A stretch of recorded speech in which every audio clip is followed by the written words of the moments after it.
Siap. Oke, bismillahirrahmanirrahim. Assalamualaikum warahmatullahi wabarakatuh. Alhamdulillah pada kesempatan kali ini kita bisa bertatap muka walaupun secara online. Yang pertama kami ucapkan terima kasih yang sebanyak-banyaknya kepada Bu Mutia sebagai dosen pengampu di mata kuliah isu HI ini yang telah memberikan kesempatan kepada kami untuk berdiskusi mengenai topik yang nanti akan kita bahas secara bersama. Nah, sebelum masuk ke pembahasan, pada kesempatan kali ini izinkan saya sebagai moderator akan memperkenalkan teman-teman yang akan mempresentasikan materi pada kesempatan kali ini. Yang pertama saya sendiri, Yoki dengan NIM 308, kemudian nanti akan dilanjut dengan Fabian dengan NIM 303, akan dilanjut oleh Bella dengan NIM 273, akan dilanjut oleh Tatia dengan NIM 287, dan nanti yang terakhir yang akan disimpulkan oleh Helmi dengan NIM 340. Baik, pada kesempatan kali ini kita akan membahas tentang salah satu poin dari SDGs, yaitu poin nomor 4 tentang quality of education. Nah, teman-teman, yang akan menjadi pusat pembahasan kami akan mengambil studi kasus tentang krisis kualitas pendidikan yang ada di Afrika Selatan dan Sudan Selatan. Namun sebelum masuk ke pembahasan tentang Sudan Selatan dan Afrika Selatan, bagaimana situasi dan kondisi pendidikannya, saya akan menyampaikan pembuka terlebih dahulu ataupun latar belakang. Mengapa sih kami mengambil isu ini, kemudian mengapa kami mengangkat ataupun memilih poin ini. Oke, untuk yang pertama, tentang pendidikan. Mengapa pendidikan itu penting? Karena pendidikan itu akan menghantarkan umat manusia menuju kegemilangan peradaban. Karena pendidikan akan menciptakan generasi manusia menuju sumber daya manusia yang unggul. Otomatis ketika sumber daya manusia unggul, itu akan menciptakan sebuah revolusi di dalam peradaban umat manusia. Revolusi industri, kemudian perubahan dalam teknologi, kemudian militer dan sebagainya. Nah, mengingat pentingnya pendidikan ini, maka semua orang berhak mendapatkan kualitas pendidikan yang layak gitu. Kenapa kualitas pendidikan ini harus dimiliki oleh setiap orang? Karena untuk menunjang kehidupan masing-masing ataupun kehidupan di negaranya. Sebagaimana yang dikatakan oleh UNESCO, UNESCO ini merupakan singkatan dari United Nations Educational, Scientific and Cultural Organization, yaitu salah satu badan di PBB yang terfokus di dalam mendukung perdamaian dan keamanan dengan cara mempromosikan kerjasama antar negara melalui sektor pendidikan, ilmu pengetahuan, dan budaya. Nah, UNESCO ini memberikan jaminan bahwasannya setiap orang itu harus mendapatkan pendidikan yang layak di seluruh dunia tanpa terkecuali. Pendidikan khususnya bagi beberapa kelompok tertentu seperti misalnya anak-anak, kemudian penyandang disabilitas, kemudian perempuan, pengungsi, dan imigran. Itu hal-hal yang benar-benar harus diperhatikan. Kelompok-kelompok yang dispesialkan tadi itu harus mendapatkan kualitas pendidikan yang betul-betul layak. Nah, kemudian pendidikan berkualitas ini merupakan salah satu target dari pembangunan berkelanjutan. Kenapa PBB mengangkat isu ini untuk dijadikan pembangunan berkelanjutan? Tujuannya yaitu untuk menciptakan kualitas pendidikan yang mumpuni tentunya di dunia pada tahun 2030. Bahkan SDGs ini dipromosikan secara bersama pada tingkat internasional dalam beberapa aspek. Biasanya disesuaikan tergantung kondisi dan situasi negaranya. Karena setiap negara beda-beda. Kondisi dan sistem pendidikan di setiap negara beda-beda. Tergantung manusianya, tergantung pemerintahnya. Seperti itu, teman-teman. Kemudian, apa itu kunci di dalam membangun pendidikan berkualitas? Sebagaimana yang dikatakan oleh UNESCO, bahwa di dalam membangun pendidikan berkualitas itu ada dua kunci. Yang pertama adalah guru, kualitas guru. Yang kedua adalah kualitas sistem pelajaran. UNESCO pernah melaporkan bahwa kualitas guru dan kualitas pelajaran adalah hal yang menjadi prioritas. Di dalam sistem pendidikan, guru dan sistem pengajaran ini harus menjadi prioritas. Mengapa? Karena bagaimana muridnya mau menyerap ilmu dengan baik, sedangkan gurunya saja tidak tahu bagaimana cara menyampaikan ilmu tersebut, kemudian bagaimana caranya untuk mengajar. Karena berbicara tentang guru bukan hanya berbicara tentang IQ, tapi berbicara tentang empati, berbicara tentang emosional. Bagaimana caranya antara yang diajar dengan yang mengajar itu bisa memiliki hubungan yang benar-benar harmonis gitu. Nantinya akan menimbulkan suatu pendidikan yang kondusif. Nah, selain sistem guru, selain kualitas guru, ada juga sistem pengajaran, sistem pendidikannya. Gurunya bagus tapi sistemnya jelek, itu percuma saja. Tapi harus saling keterkaitan. Gurunya bagus, kemudian kualitas pendidikannya juga bagus. Maka itu akan menjadi suatu kesatuan yang akan membantu di dalam meningkatkan kualitas pendidikan ini. Oke, kemudian lantas apa sih parameter di dalam kualitas pendidikan yang akan kita bahas sekarang? Nah, teman-teman, kita akan menggiring opini yang akan kita diskusikan di kesempatan kali ini. Batasannya ataupun barometer pendidikan berkualitas itu ada pada kemampuan membaca dan kemampuan menulis. Mengapa hanya di dua sudut itu? Karena kita melihat realita yang terjadi di Afrika Selatan dan Sudan Selatan. Sebagaimana ya kualitas pendidikan di Afrika Selatan dan Sudan Selatan yang dilaporkan oleh Jenderal UNESCO bahwasannya sedikitnya 160 juta orang dewasa di Afrika dan 2/3 di antara mereka adalah perempuan mengalami buta huruf. Nah, sontak dengan buta huruf ini membuat UNESCO ini merasa khawatir gitu atas kualitas pendidikan yang ada di sana.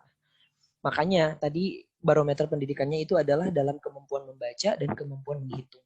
Karena masih banyak di negara-negara yang akan kita bahas orang-orang yang kurang dalam kemampuan membaca dan kurang dalam menghitung. Justru mereka itu yang lebih parahnya bukan hanya anak-anak yang tidak sekolah, tapi justru anak-anak yang ada di lembaga pendidikan yang mengalami hal seperti itu.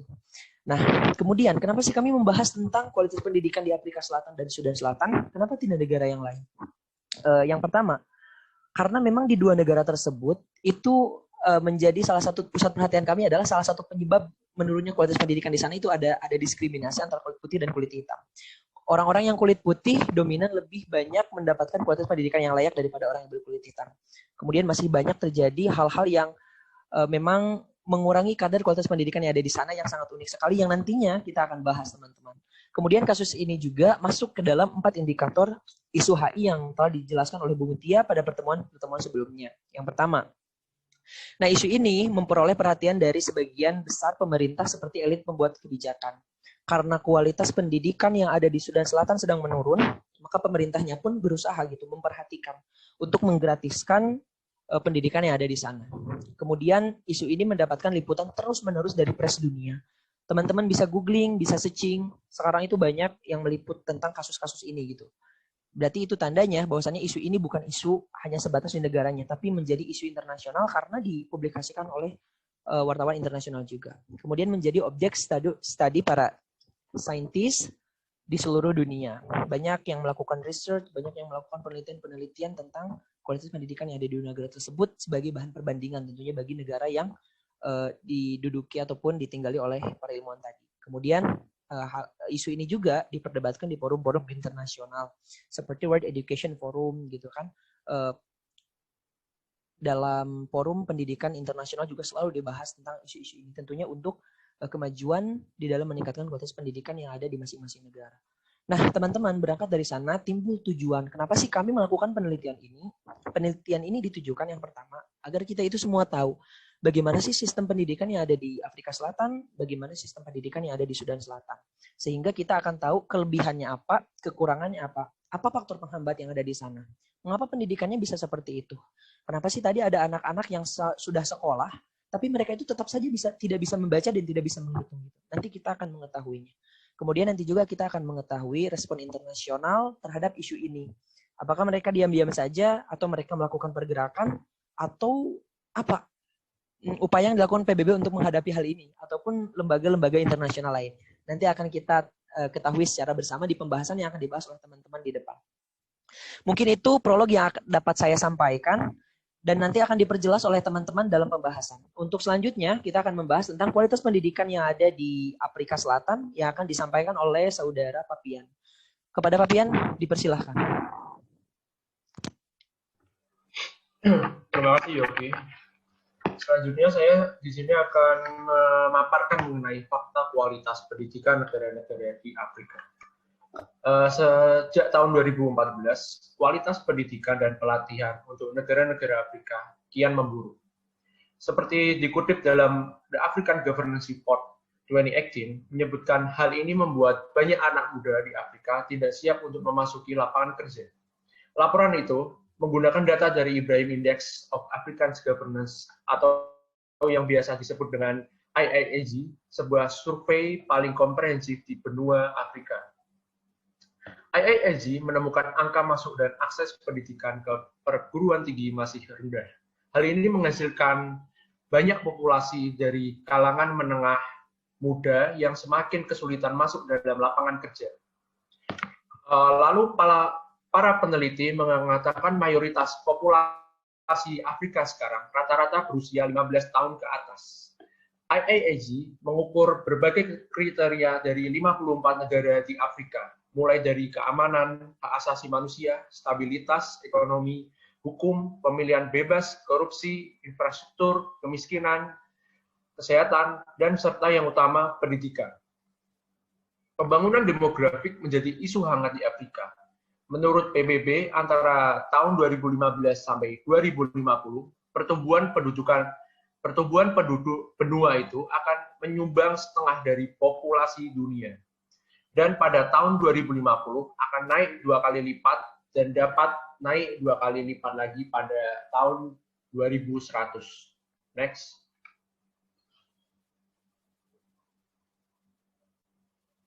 Selanjutnya ada studi kasus Afrika Selatan. Mengapa Afrika Selatan dipilih sebagai studi kasus masalah kami?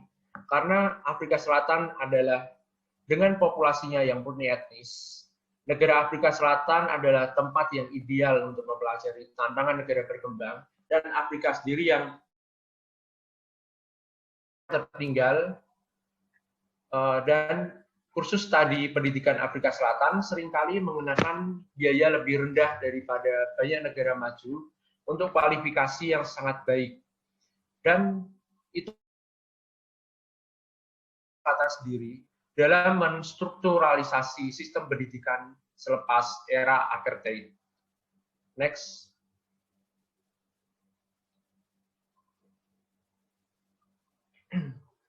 Lalu ulasan negara Afrika Selatan. Apa sih negara Afrika Selatan itu? Afrika Selatan atau Republik Afrika Selatan adalah sebuah negara Afrika di bagian paling selatan.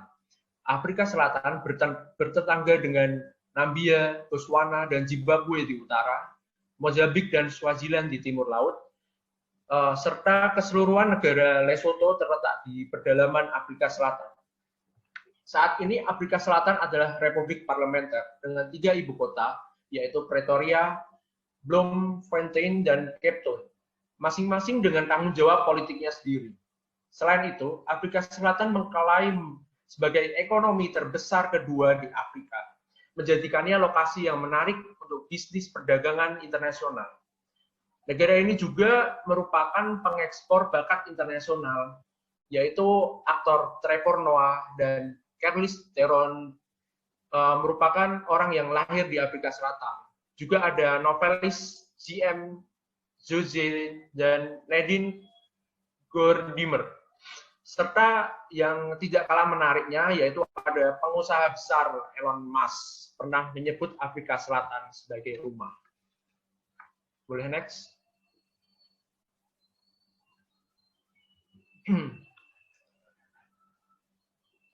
Selanjutnya, sistem pendidikan Afrika Selatan.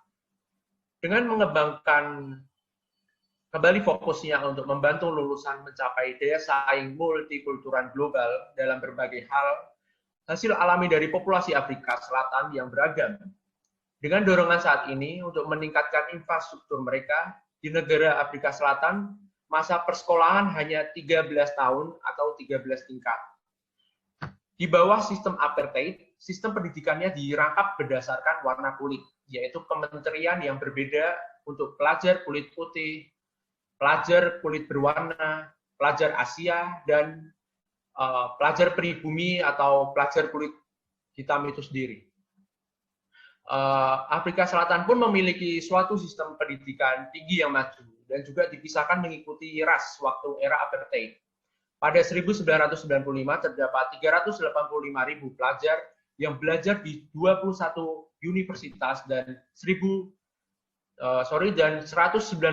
pelajar di Technikon atau yang biasa disebut dengan Institut Teknikal atau Vokasional. Hampir 30% adalah dari golongan kulit putih, tetapi sejak 1994 penyertaan pelajar kulit hitam di universitas-universitas yang dikhususkan untuk pelajar kulit putih telah bertambah secara mendadak. Biaya belajarnya di Afrika Selatan pun relatif mudah, terutama untuk kebutuhan pokok karena semua sudah disubsidi oleh pemerintah. biaya kuliah 1 semester bagi perguruan tinggi negeri di Afrika Selatan sekitar rentangan 200 sampai 400 dolar US, sedangkan untuk perguruan tinggi swasta yaitu 1.000 sampai 2.500 dolar US. Next. Selanjutnya ada sistem sekolah di Afrika Selatan. Yang pertama, sistem persekolahan di Afrika Selatan terdiri dari 2 macam bentuk. Pertama, pendidikan melalui persekolahan formal, yaitu pendidikan yang pertama ini dilakukan melalui suatu lembaga persekolahan pada umumnya. Ada yang didirikan oleh negara dan ada juga yang didirikan oleh swasta. 2, pendidikan melalui pelatihan. Pendidikan ini dilakukan melalui suatu lembaga, bukan merupakan suatu lembaga persekolahan, tapi melalui suatu kegiatan pelatihan yang dilakukan seperti pendidikan kejar paket A di Indonesia. Lalu yang kedua ada bentuk sistem persekolahan tersebut dijalankan dalam 3 tingkatan, yaitu pertama General Education and Training atau biasa disebut dengan pendidikan dan pelatihan umum atau dasar. Yang kedua ada Further Education and Training atau bahasa Indonesianya pendidikan dan pelatihan lanjutan. Yang ketiga Higher Education and Training atau pendidikan dan pelatihan tinggi. Dalam pengajaran pendidikan kewarganegaraan di persekolahan Afrika Selatan terdapat 3 fase pengajaran, yaitu pertama tingkat dasar yang diajarkan selama 3 tahun yang memiliki 3 aktivitas kegiatan pembelajaran, yaitu kemelekan, kemampuan, dan keterampilan hidup. Yang kedua ada tingkat lanjutan yang diajarkan selama 3 tahun yang berisikan materi pendidikan kewarganegaraan sebagai bagian dari seni dan kebudayaan, orientasi hidup, serta pendidikan nasional. Yang ketiga diberikan tingkat, yaitu ada tingkat senior. Untuk kelas 7 diberikan untuk kelas 7 sampai kelas 9 yang berisikan orientasi hidup, kemanusiaan, dan ilmu pengetahuan sosial sebagai bagian utama dari pendidikan untuk demokrasi dan kewarganegaraan.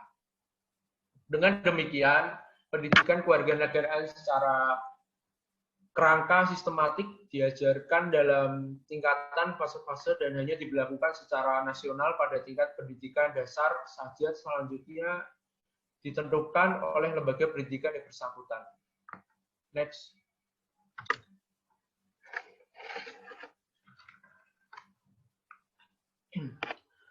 Selanjutnya yaitu tantangan pendidikan Afrika Selatan.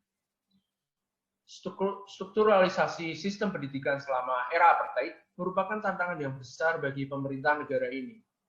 Pemerintah baru telah membentuk suatu sistem pendidikan nasional, yaitu tanpa diskriminasi kaum, tetapi dengan menggabungkan 14 kementerian pendidikan merupakan tugas yang sukar.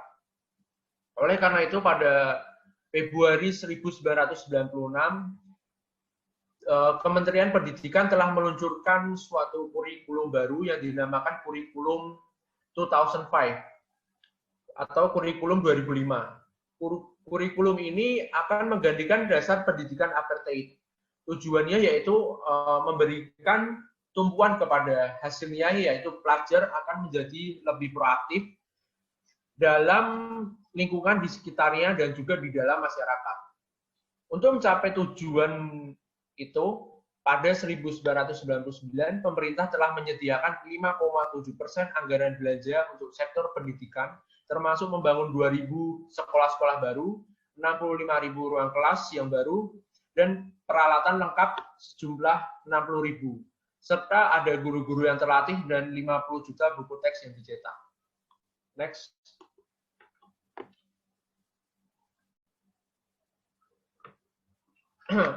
Nah, selanjutnya di slide ini saya akan memaparkan mengenai fakta pendidikan di Afrika Selatan. Pada kenyataannya, dalam tabel kumpulan tentang sistem pendidikan yang disusun tahun 2015 oleh Perhimpunan OECD dari sejumlah negara, Afrika Selatan menempati urutan ke-75 dari 76 negara. Tren tersebut tren matematika internasional dan ilmu sains yang terbaru. Tes tren matematika internasional dan ilmu sains tersebut diadakan setiap 4 tahunan bagi 580.000 murid di 57 negara. Afrika Selatan berada di bagian bawah atau mendekati urutan buncit dalam berbagai peringkat. Meskipun skornya telah membaik sejak 2011. Lalu ada anak-anak itu berada di belakang murid-murid, bahkan di negara miskin di benua Afrika tersebut. Yang mengejutkan 20% siswa yang sudah bersekolah selama 6 tahun tidak bisa membaca, dibandingkan dengan 4% di negara tetangganya, yaitu di Tanzania, serta 9% di negara yang negaranya itu hampir bangkrut, yaitu negara Zimbabwe. Setelah 5 tahun sekolah, sekitar setengah dari total murid tidak tahu bahwa 24 dibagi 3 adalah 8. Hanya 17% anak-anak sekolah yang lulus ujian matrikulasi, yang lulus hanya 4% dari semua kenaikan kelas. Lalu perbedaan kesenjangan di Afrika Selatan itu sangat kontras sekali. Banyak masalah yang membuat kesenjangan di Afrika Selatan itu berakar dari era apartheid. Ya, ini semakin membuat kesenjangan makin terlihat di berbagai aspek. Dengan dimunculkannya sejarahnya, yaitu Undang-Undang Pendidikan Bandung 1953, dibuat demi memastikan bahwa kulit putih memperoleh supremasinya, yaitu dengan menerima pendidikan yang lebih baik dari kulit hitam. Tapi setelah Nelson Mandela menjadi presiden pada 1994, yaitu dengan menjadikannya presiden pertama kulit hitam di Afrika Selatan, pemerintah memperluas akses untuk bersekolah. Ia juga mengubah sistem sekolah yang dipisahkan oleh ras dengan membagi-bagikan anggarannya, membagikan anggaran negara, serta sekolah-sekolah di daerah miskin diberikan lebih banyak dana negara. Dan seluruh sekolah di daerah yang lebih kaya atau ekonominya yang lumayan meningkat dapat dibebankan biaya tinggi. Next.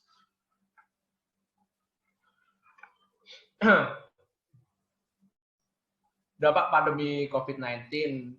Dengan munculnya pandemi COVID-19, pandemi COVID telah mengubah kehidupan manusia secara keseluruhan di seluruh dunia.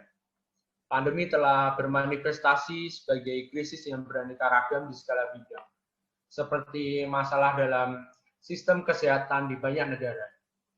Yang ditemukan kekurangan akan mengakibatkan kematian yang lebih tinggi di berbagai negara.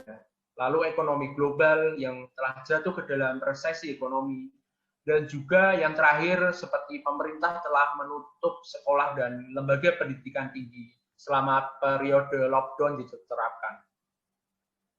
Pengalaman pendidikan anak di Afrika Selatan sendiri sayangnya masih bergantung pada tempat mereka lahir, seberapa kaya mereka, dan warna kulit mereka. Pandemi COVID-19 telah memperburuk sistem yang rusak dan tidak setara, menempatkan siswa dari komunitas yang lebih miskin pada posisi yang sangat dirugikan. Pembelajaran pun, pembelajaran apalagi yang pembelajaran jarak jauh bukanlah pilihan bagi sebagian besar orang. Next.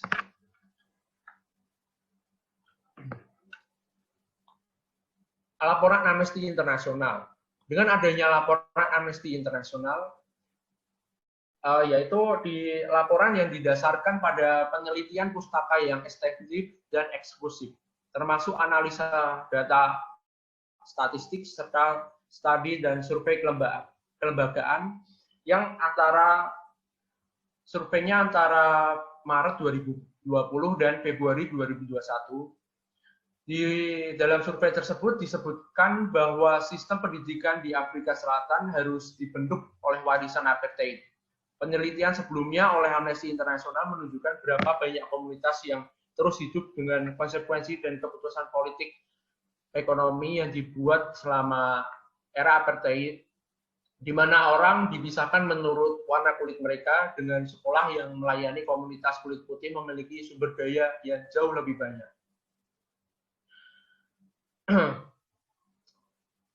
Lalu mereka juga mengakui bahwa pemerintah telah menerapkan berbagai prosedur dan mengambil tindakan untuk memastikan akses-akses yang terbatas ke pembelajaran jarak jauh selama masa lockdown diterapkan di Afrika Selatan untuk melindungi keselamatan peserta didik dan guru ketika sekolah telah dibuka kembali. Namun, pemerintah perlu berbuat lebih banyak dengan melakukan langkah-langkah dan cara-cara inovatif yang lebih sebanyak mungkin siswa di masa sebagian sekolah atau seluruh aktivitas sekolah. Di mana sebagian sekolah atau seluruh aktivitas sekolah tersebut ditutup karena adanya pandemi. Tiga, memastikan bahwa semua sekolah memiliki persediaan alat pelindung diri yang memadai. Lalu di bidang-bidang utama tertentu, pemerintah Afrika Selatan gagal memenuhi kewajibannya untuk menyediakan pendidikan yang setara dan dapat diakses oleh semua peserta didik di Afrika Selatan. Sekian presentasi dari saya. Presentasi selanjutnya akan dipaparkan oleh teman saya, Bella. Terima kasih waktunya. Terima kasih, Fabian. Boleh di next. Oke, sekarang saya akan menjelaskan terkait kondisi pendidikan di Sudan Selatan. Next. Jadi, Sudan Selatan ini merupakan salah satu negara yang memiliki banyak masalah. Dan masalah-masalah yang ada di Sudan Selatan itu didominasi oleh pertikaian senjata dan juga peperangan. Nah, contohnya kayak di tahun 1955 sampai 72 ada perang saudara antara Sudan Utara dengan Sudan Selatan. Lalu juga terjadi konflik-konflik antar etnis di tahun 2011. Yang mana konflik-konflik antar etnis ini terus membesar menjadi perang sipil. Konflik terus terjadi juga sampai dari Desember 2013 sampai Juli 2016. Nah, karena konflik-konflik ini terjadi stagnasi ekonomi yang membuat Sudan Selatan mengalami masalah kemiskinan. 82% dari populasi Sudan Selatan itu mengalami kemiskinan, yang mana kemiskinan ini membuat pengeluaran pada sektor-sektor sosial itu jadi dibatasi, seperti kesehatan, pendidikan, air, sanitasi, pertanian. Nah, ketika suatu negara kekurangan air, sumber daya, nah pada saat itulah pendidikan menjadi dinomorduakan. Nah, konflik ini juga membuat banyak masyarakat yang ada di Sudan Selatan kehilangan kesempatan untuk mengenyam pendidikan. Next.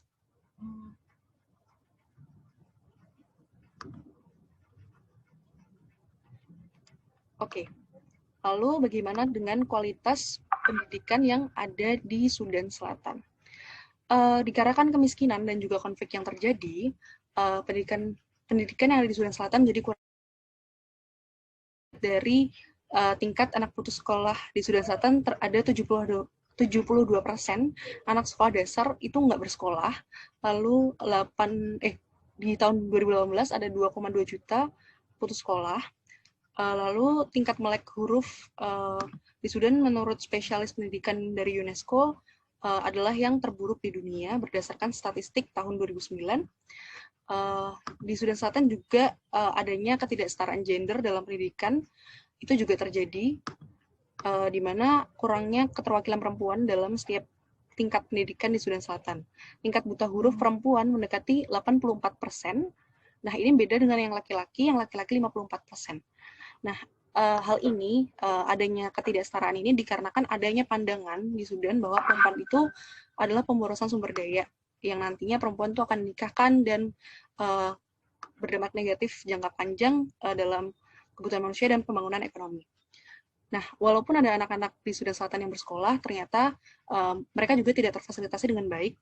Guru-guru di wilayah Sudan Selatan sebagian besarnya itu belum mendapatkan pelatihan profesional dan baru menyelesaikan 4 tahun pendidikan dasar. Next.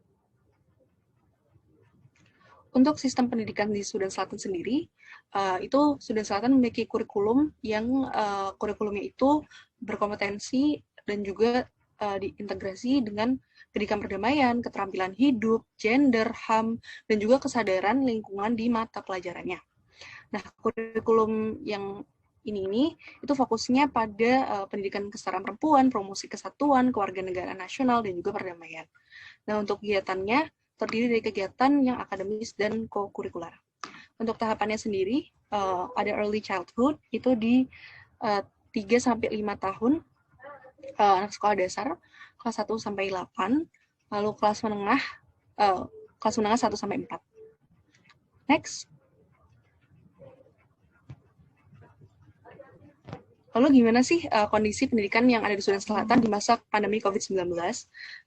Jadi pada bulan April tanggal 5, Kementerian Kesehatan yang ada di Sudan itu melaporkan kasus pertama COVID, dan COVID ini ternyata menyebabkan banyak dampak di bidang kehidupan seperti ekonomi, kesehatan, bahkan pendidikan.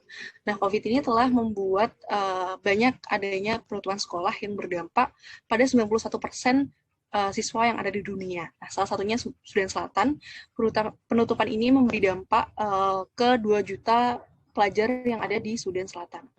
Nah, hal ini membuat 2 juta anak tadi tidak bersekolah, dan penutupan sekolah ini ternyata telah meningkatkan dampak-dampak buruk bagi anak-anak seperti eksploitasi anak, pernikahan anak, kehamilan dini, pelecehan anak, dan lain-lain. Nah, sehingga pada 5 April 2021, UNICEF memutuskan untuk memberi dukungan pada pembukaan sekolah secara umum di Sudan Selatan. Next. Untuk presentasi selanjutnya, saya akan dijelaskan oleh Tatia. Terima kasih.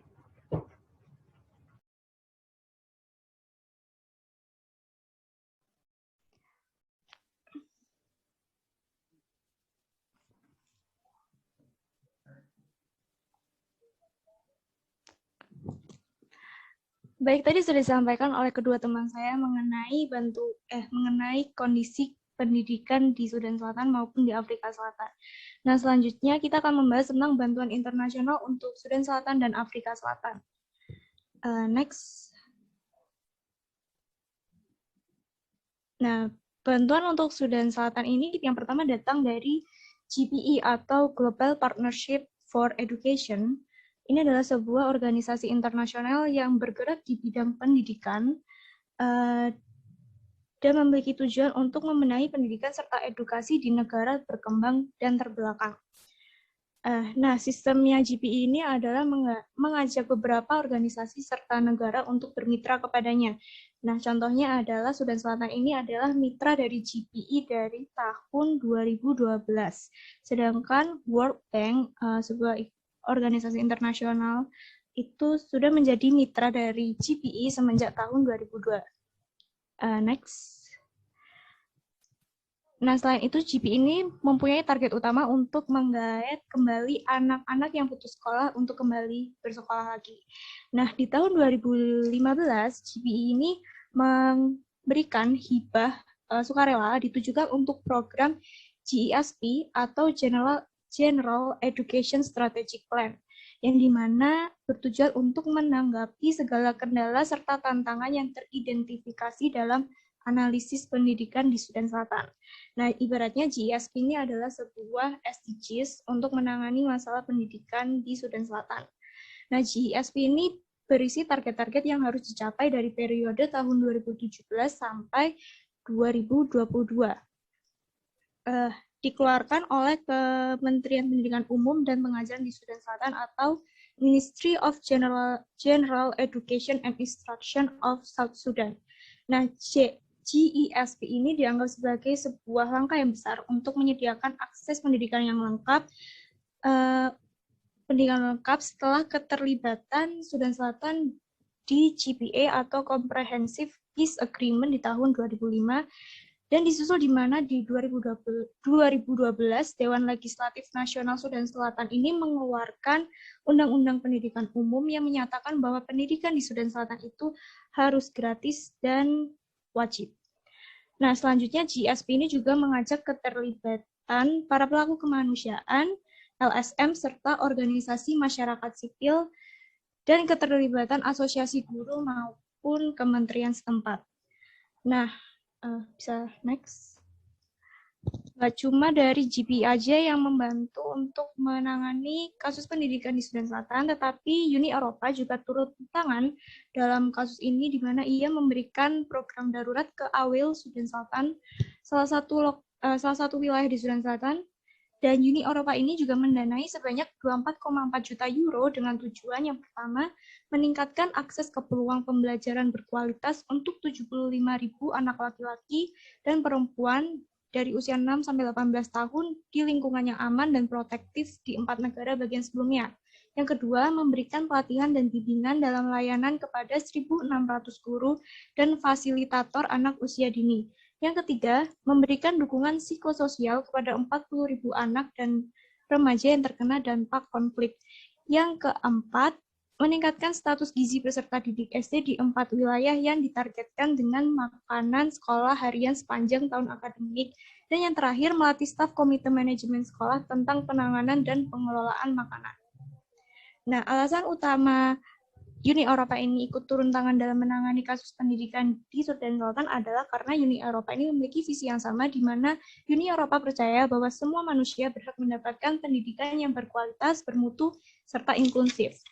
Nah, hal ini juga dibenarkan oleh Duta Besar Uni Eropa untuk Sudan Selatan, yaitu Dr. Sinead Walls. Ia menyatakan bahwa Uni Eropa ini percaya jika Sudan Selatan ini akan punya masa depan yang cerah jikalau anak mudanya juga turut bersekolah. Nah, karena Uni Eropa ini donatur besar dari UNICEF dan WFP atau World Food Program, jadi program ini juga melibatkan kedua organisasi besar tersebut.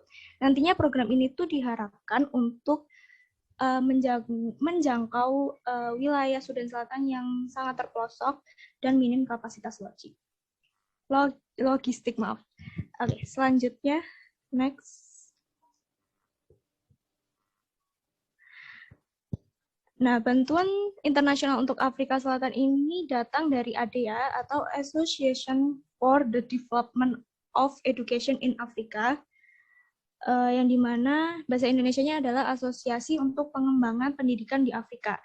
Nah, organisasi ini adalah sebuah asosiasi yang telah berkontribusi untuk memberdayakan negara-negara di benua Afrika, khususnya di bidang pendidikan dan pelatihan berkualitas untuk menanggapi kebutuhan negara dan mendorong transformasi sosial ekonomi berkelanjutan. Nah, ADEA ini juga merupakan aktor utama dalam proses dialog, berbagi, dan pembelajaran untuk perubahan kualitatif dalam pendidikan yang bertujuan untuk mempromosikan pembangunan di benua Afrika. Nah, beberapa tahun ini tuh ADEA juga mendukung kapasitas lebih dari 3.500 ahli dalam sistem informasi manajemen pendidikan, atau dalam bahasa Inggrisnya adalah Education Management Information System yang bisa disingkat dengan EMIS, di 45 negara Afrika. Nah, ADEA juga mengembangkan kapasitas EMIS nasional di pemerintah Afrika Selatan sendiri melalui dengan seminar, tinjauan negara sejawat, dan bantuan teknis. Nah, sampai sekarang ADEA ini juga masih mempromosikan pembelajaran sebaya ke negara-negara Afrika yang kondisi kualitas pendidikannya itu dianggap sama, yaitu masih terbelakang. Nah, dari situ nanti ADEA akan mengidentifikasi beberapa masalah dan lalu akan timbul beberapa solusi yang inovatif dan dapat diklasifikasikan menjadi tujuan utama dalam bidang pendidikan serta pelatihan. Nah, contohnya itu adalah pembentukan asosiasi untuk mempromosikan pergeseran paradigma dari pendidikan dan pelatihan teknis dan kejuruan konvensional atau TVET. The Conventional Technical and Vocational Education and Training, di mana itu adalah pengembangan keterampilan teknis dan kejuruan yang fleksibel dan responsif disertai reformasi yang penting. Nah, selain ADEA, baru-baru ini di masa pandemi, Afrika Selatan juga mendapat bantuan dari Institut Pengembangan Kurikulum Kenya yang menawarkan untuk menyiarkan pelajaran melalui televisi maupun radio. Nah, tetapi program ini kurang mendapat apresiasi yang penuh dari masyarakat Afrika Selatan karena beberapa masyarakatnya masih kesusahan untuk mengakses alat elektronik itu sendiri. Nah, jadi tidak dapat mencapai target yang harusnya. Oke, selanjutnya akan dijelaskan oleh kawan saya, Helmi.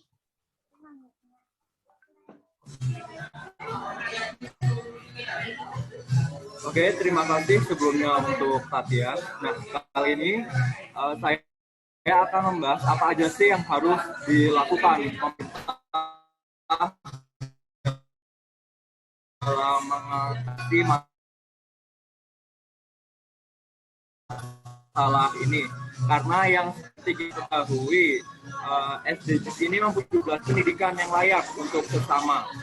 Karena pencapaian tujuan SDGs ini itu sebagian besar berada di pundak pemerintah. Tetapi tetap masih ada aja beberapa negara yang bahkan belum mendapatkan akses pendidikan atau mundurnya kualitas pendidikan di negara tersebut, seperti yang kita ketahui sebelumnya, Sudan Selatan dan Afrika Selatan. Upaya yang harus dilakukan pemerintah adalah upaya penanggulangan kemiskinan, seperti pengurangan pengeluaran bagi penduduk miskin dan mewujudkan pemberian bantuan dana stimulasi sebagai pun bantuan sosial. Nah, sasaran yang menjadi prioritas utama dalam penanganan kemiskinan ini yaitu mulai dari penduduk yang sangat miskin dan hampir miskin, dan hal yang tidak kalah pentingnya adalah membangun dan meningkatkan mutu fasilitas pendidikan yang sensitif terhadap gender, anak, dan penyandang disabilitas, dan juga pemerintah harus menyediakan lingkungan belajar yang aman tanpa adanya kekerasan dan efektif bagi semua. Di tahun 2020 sendiri, target SDGs ini secara substansial sudah memperbanyak jumlah beasiswa yang tersedia untuk negara-negara berkembang, terlebih untuk negara yang kurang berkembang, dan di negara di kepulauan kecil dan negara-negara di Afrika. Sedangkan di tahun 2030 yang akan datang, secara substansial target dari SDGs ini meningkatkan penyediaan guru-guru yang berkualitas melalui kerjasama internasional untuk pelatihan guru di negara-negara berkembang, khususnya di negara yang kurang berkembang dan negara berkembang di kepulauan kecil. Sekian presentasi dari kami, kurang lebihnya mohon maaf. Terima kasih. Oke, baik. Terima kasih kepada teman-teman yang telah mempresentasikan materi pada kesempatan kali ini. Baik, mungkin itu saja yang dapat kami sampaikan. Mohon maaf atas segala kekurangan. Akhir kata, kami ucapkan terima kasih. Hadanallahu wa iyyakum ajmain. Assalamualaikum warahmatullahi wabarakatuh.